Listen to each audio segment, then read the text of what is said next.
Hello guys, and welcome back to yet another video. Welcome to day 4 of the self-control series, and in today's video we're going to be reflecting upon a verse that is pretty dear to me.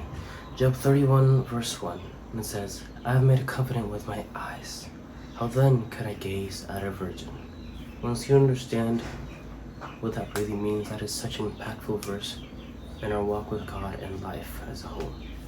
So how do we understand the scripture? Well, first of all, this verse in the book of Job is it's simple, but it's so true. And Job had basically lost everything except for, of course, God and his life. But apart from that, he basically had lost everything. And he was making appeals to God because he felt that he was blameless. He hadn't done anything wrong, which is true. Even God himself said that he was blameless before everything that happened to him. But it was a trial that he needed to face. But because afterwards God rewarded him with double of everything that he had. When appealing to God, he says this, that he made a covenant with his eyes. In other words, that he did his best to not lust. He had a wife, he had children, he was a godly man, called blameless by God himself. He didn't want to be lusting. He didn't want to be looking at things that would make him lust.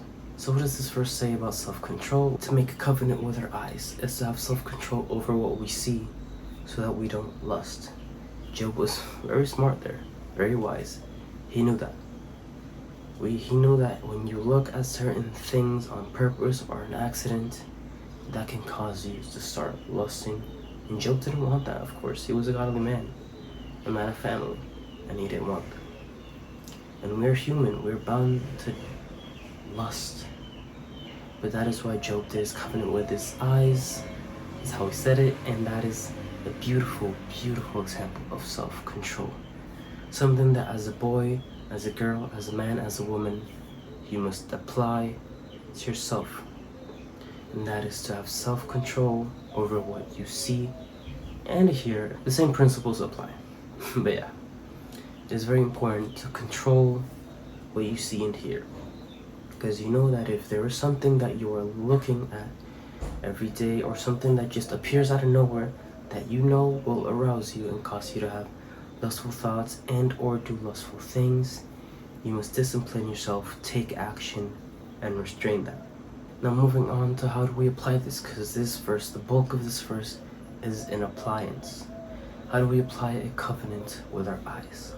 Well, it sounds simple. Everything regarding to lust and emotions sounds simple. Do this so that you won't do that.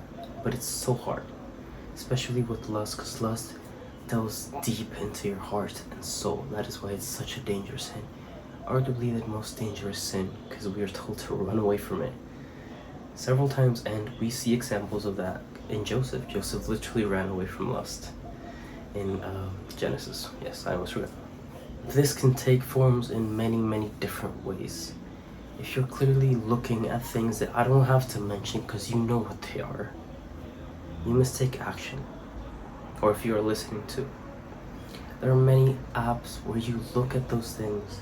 Google, YouTube, Twitter, not called Twitter anymore, but that's not the point. Instagram, Pinterest, so many apps, and there's probably more that I don't know of or don't remember.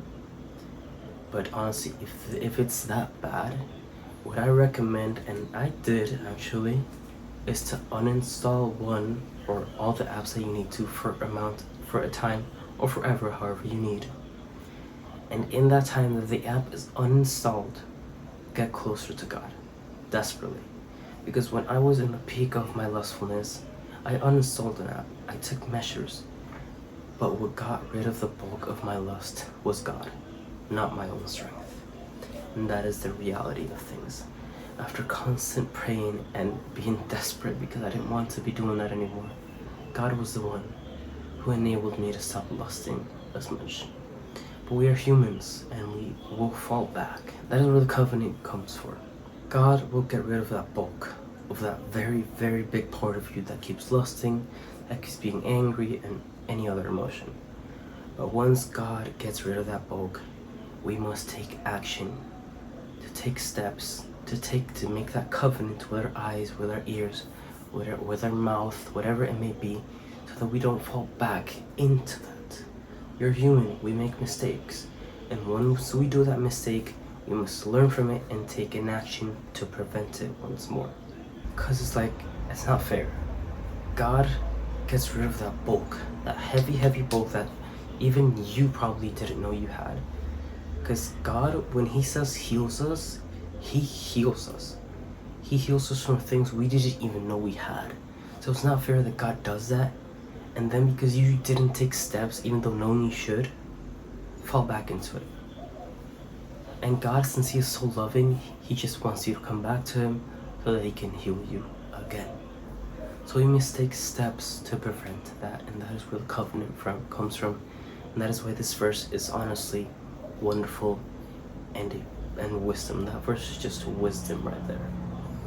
And lust is dangerous. Lust can cause us to be disrespectful. If you are a man, lust can cause you to be disrespectful towards women because how you look at them. And if you're a female, the same applies to you, but for men. But yeah, it is very dangerous. Lust is dangerous.